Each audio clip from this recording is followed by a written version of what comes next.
दोस्तों, आज की यह वीडियो आपके लिए बहुत ही खास होने वाली है, तो पूरी जानकारी के लिए वीडियो को पूरा जरूर देखना।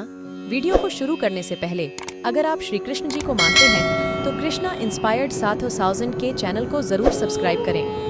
तो चलिए दोस्तों, वीडियो को शुरू करते हैं। आज की कहानी है, देश भर में आज कृष्ण जन्माष्टमी मनाई जा रही है। जन्माष्टमी का त्योहार बहुत धूमधाम से मनाया जाता है। जन्माष्टमी के पवित्र अवसर पर जानते हैं कि कृष्ण भगवान और राधा ने प्यार होने के बावजूद भी शादी क्यों नहीं की थी। जब भी प्रेम की मिसाल दी जाती है तो श्री कृष्ण राधा के प्रेम का नाम सबसे ऊपर लिया जाता है। राधा श्री कृष्ण के प्रेम को जीवात्मा और परमात्मा का मिलन कहा जाता है। सदियों से पीढ़ी दर पीढ़ियां राधा कृष्ण की प्रेम कहानी पढ़ती चली आ रही हैं, लेकिन जब भी हम राधा श्री कृष्ण की प्रेम कहानी सुनते हैं तो मन में यही सवाल आता है कि श्री कृष्ण ने राधा से विवाह क्यों नहीं किया। इसके पीछे कई तरह की व्याख्याएं दी जाती हैं। आइए जानते हैं उन सभी कहानियों के बारे में। कुछ विद्वानों के मुताबिक राधा कृष्ण की कहानी मध्यकाल के अंतिम चरण में भक्ति आंदोलन के बाद लोकप्रिय हुई। उस समय के कवियों ने इस आध्यात्मिक संबंध को एक भौतिक रूप दिया। प्राचीन समय में रुक्मिणी, सत्यभामा, समेता श्री कृष्णामसरा प्रचलित थी, जिसमें राधा का कोई जिक्र नहीं मिलता है। देवकी पुत्र श्री कृष्ण कुछ समय तक गोकुल में रहे और उसके बाद वृंदावन चले गए थे। श्री कृष्ण राधा से 10 साल की उम्र में मिले थे। उसके बाद वह कभी वृंदावन लौटे ही नहीं। इसके अलावा कहीं यह जिक्र भी नहीं मिलता है कि राधा ने कभी द्वारका की यात्रा की हो। दक्षिण भारत के प्राचीन ग्रंथों में राधा का कोई उल्लेख नहीं मिलता है।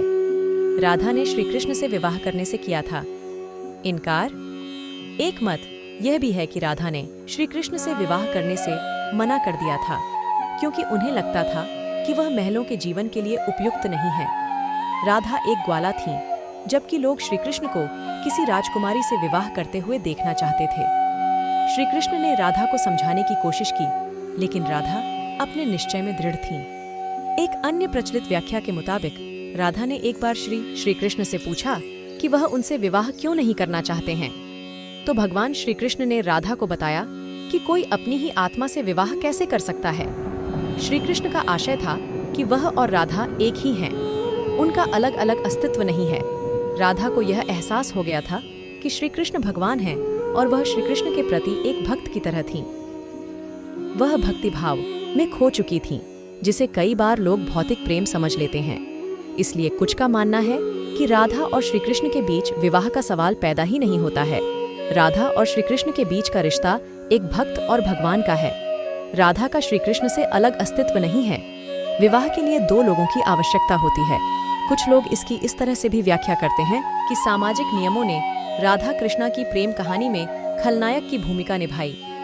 राधा और श्री कृष्ण की सामाजिक पृष्ठभूमि उनके विवाह की अनुमति नहीं देती थी। राधा को ठीक तरह से समझने के लिए रस और प्रेम के रहस्य को समझना होगा। ये आध्यात्मिक प्रेम की आनंददायक अनुभूति है। एक व्याख्या के अनुसार कृष्ण और राधा ने बचपन में खेल खेल में शादी की थी, जैसे कि कई बच्चे शादी का खेल खेलते हैं, लेकिन असलियत में दोनों का विवाह कभी नहीं हुआ। वैसे भी उनका प्यार वैवाहिक जीवन के प्यार से ज्यादा स्वाभाविक और आध्यात्मिक था। श्री कृष्ण और राधा एक दूसरे रूप से आत्मीय तौर पर जुड़े हुए थे, इसीलिए हमेशा राधा कृष्णा कहा जाता है, रुक्मिणी कृष्णा नहीं। रुक्मिणी ने भी श्री कृष्ण को पाने के लिए बहुत जतन किए थे। वह अपने भाई रुक्मी के खिलाफ चली गई थी। रुक्मिणी भी राधा की तरह श्री कृष्ण से प्यार करती थी। रुक्मिणी ने श्री कृष्ण को एक प्रेम पत्र भी भेजा था कि वह आकर उन्हें अपने साथ ले जाएं। प्रेम पत्र में रुक्मिणी ने 7 श्लोक लिखे थे। रुक्मिणी का प्रेम पत्र श्री कृष्ण के दिल को छू गया और उन्हें रुक्मिणी का अनुरोध स्वीकार करना पड़ा। इस तरह रुक्मिणी श्री कृष्ण की पहली पत्नी बन गई। वहीं दूसरी तरफ श्री कृष्ण और राधा को विवाह की आवश्यकता ही नहीं थी। राधा श्री कृष्ण के बचपन का प्यार थी। श्री कृष्ण जब 8 साल के थे तब दोनों ने प्रेम की अनुभूति की।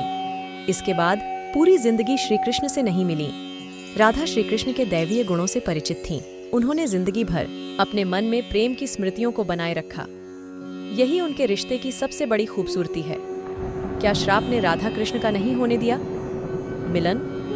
ब्रह्मवैवर्त पुराण के अनुसार पृथ्वी पर आने से पहले राधा की एक बार कृष्ण की सेविका श्रीदामा से बहस हो गई थी। राधा रानी क्रोधित हो गईं और श्रीदामा को राक्षस के रूप में पैदा होने का श्राप दे दिया। बदले में श्रीदामा ने भी राधा को श्राप दे दिया कि वह एक मानव के रूप में जन्म लेंगी और अपने प्रियतम से 100 साल के लिए बिछड़ जाएंगी। उसके बाद तुम्हें फिर से श्रीहरि की संगति प्राप्त होगी और तुम गोकुल को वापस लौटोगी। ऐसी भी मान्यता है कि श्री कृष्ण ने राधा से इसलिए विवाह नहीं किया क्योंकि वह साबित करना चाहते थे कि प्रेम और विवाह दो अलग अलग चीजें हैं। प्रेम एक निस्वार्थ भावना है, जबकि विवाह एक समझौता या अनुबंध है। एक मत के मुताबिक श्री कृष्ण ने राधा से इसलिए विवाह नहीं किया ताकि मनुष्यों को आंतरिक प्रेम के बारे में सिखाया जा सके। राधा श्री कृष्ण का संबंध कभी भी भौतिक रूप में नहीं रहा, बल्कि वह बहुत ही आध्यात्मिक प्रकृति का है। पौराणिक कथाओं में प्रचलित अन्य कथाओं की तुलना राधा कृष्ण से नहीं की जा सकती है। हालांकि राधा कृष्ण के प्रेम की कितनी भी व्याख्याएं क्यों न कर ली जाएं, सब कम ही है।